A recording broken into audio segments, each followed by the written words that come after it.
Hi there, I'm Milena. I have a question. Do you share everything with your family? I mean, do they know about your aspirations, your wishes, and your pains? Well, I definitely do. I tell them about every single detail of my life, and that has become my biggest curse. It just so happened that I live with my grandma, my mom, and my older sister, Elena. Yes, there are no men in the family. My granny divorced my grandpa even before I was born. She always said that he was a dishonest person, and one day she caught him cheating on her with their neighbor, and she just kicked him out of her life. I have never seen my grandpa, not even in photos, since Granny tore them up and threw away all his belongings. Mom also never managed to build a family. She divorced my dad when I was a few months old, and I don't remember him at all. But according to my mom and my granny, he couldn't earn decent enough money to make his family happy, so he was useless. And it was good that he wasn't around anymore. Consequently, the unsuccessful experience in love of the older women in our family had a heavy influence on the relationships of me and Elena with guys. With an inevitable insight, Mom and Granny could see all the flaws of every guy who ever appeared on our horizon. Granny always said that, taking into account her own experience and the years she had already lived, she could see completely through a man from the first glance. And I believed her. That's why I always told my family everything, especially about the relationship part, once I was in one. His name was Ethan. We studied together in high school, and just like it always happens, at first we hung out in the same group of friends, then he asked me out, and on our third date, we already told each other that we loved each other. And just like any other girl who was 17, I was sure that he was the one. I was totally excited about him, and every time I came home after another date with him, I'd reveal every single detail of our time spent together, like what compliments he was giving to me and how gentle he was and how goosebumps were running down my back every time he touched my hair. You see, literally everything. And at first, things were great. I mean, my family seemed to like Ethan, and they were totally interested when I was telling them about another one of our dates and stuff. He often stayed for dinner, and, well, after more than a year of being in a relationship with him, he practically became a family member. But then the time for college came. You see, my family couldn't afford to have me continue my education after graduating from school, unlike Ethan's parents. It was already planned in advance that he was going to study in Europe, and even though it meant that we wouldn't be able to see each other for quite a long period of time, and it made me totally sad, I knew it was a great opportunity and even a dream for Ethan, so I tried to be supportive. And one day, he left, but he promised to send me texts every day and said that he would miss me and other stuff. I cried, of course, and back then, I really needed all the support my family could provide me with, but things didn't quite work out that way. Mom and Granny continued to be interested in my relationship, but I started frequently hearing a lot of discouraging stuff from them.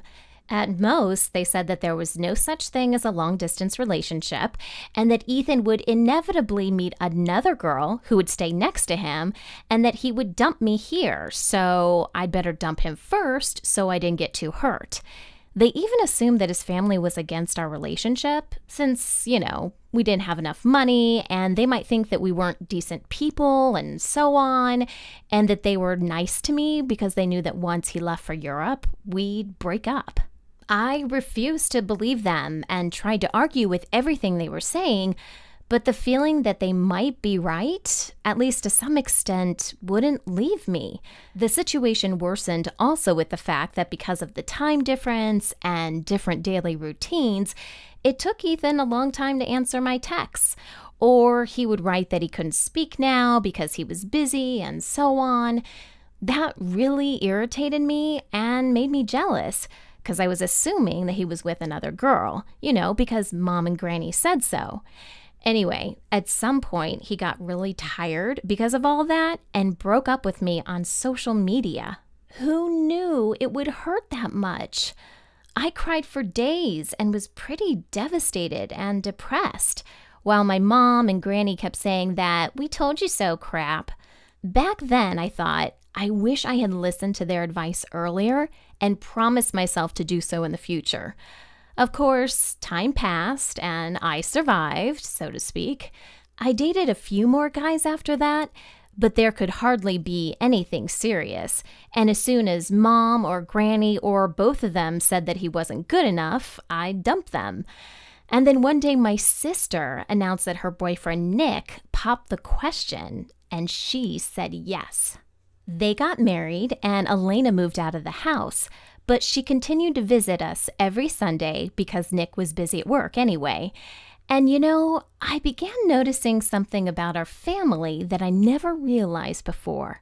Mom and Granny really love to interfere with other people's lives with their advice on how they think people should be doing things.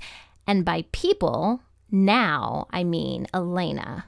Anytime she came to visit us, Mom would start asking about her life with Nick. And the way they were questioning her was like when criminals are usually interrogated. And Granny never bothered to keep her opinion to herself either.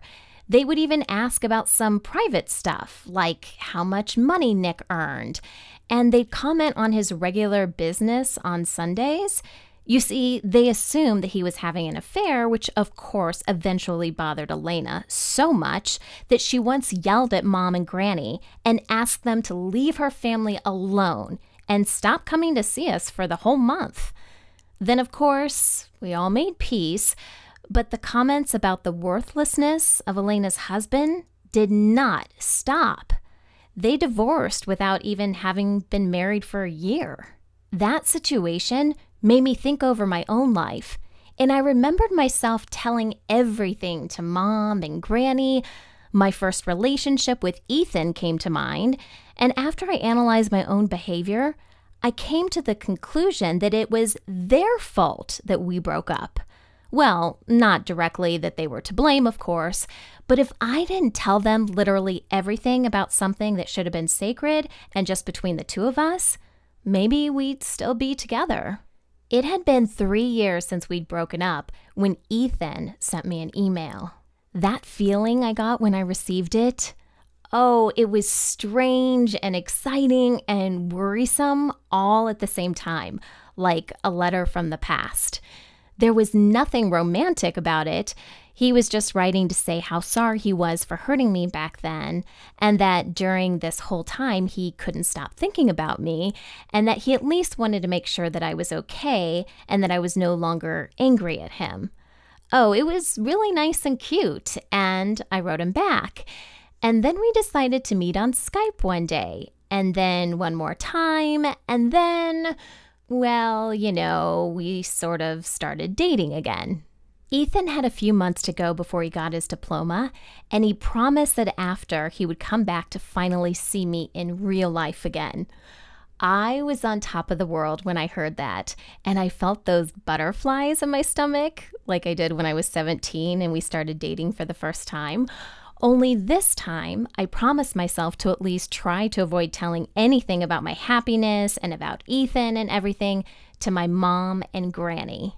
But as you might have guessed, if I had actually managed to do that, this story wouldn't be worth telling. Almost immediately, my mom noticed how happy I was, and she began asking me why. And, I was really happy, and I decided to share that with them.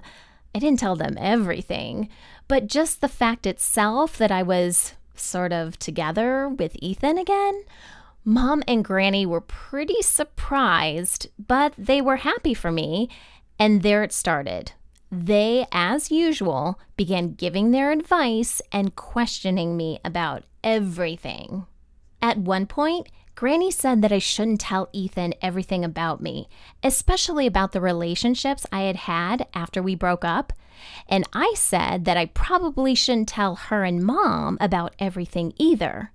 I didn't want to be rude or to offend her, but the words just fell off my tongue. I guess, at that moment, I was already so fed up that they were getting into somebody else's business, especially when nobody asked for their opinion. I saw how Granny's eyebrows raised in surprise, but I couldn't help but continue accusing her of ruining my relationship with Ethan 3 years ago. And then I mentioned Elena's ruined marriage, and then I even assumed that she might have been messing with Mom's marriage too. Oh, I felt so angry while saying all that, but when I was done, I saw tears in Granny's eyes. That really stunned me. I suddenly realized that I never seen her cry before. And right at that moment, Mom entered the kitchen when we were arguing. Of course, she rushed to calm Granny down, and I felt really guilty for making my Granny so upset. But as soon as Mom figured out what I'd said and what I thought about her interference and help, the fight started all over again. And this time, it was even bigger. Except it was not me who was playing hardball, but my mom. The last thing I heard from them that day was that if I was so annoyed with talking to them and hearing their opinions, that I better go and pack my stuff, which I actually did. Later that day, I moved in with Elena, who was still living in that apartment where she used to live when she was married. It's been a couple weeks since that big fight, and I already apologized to my mom and Granny, but I know that they are still mad at me.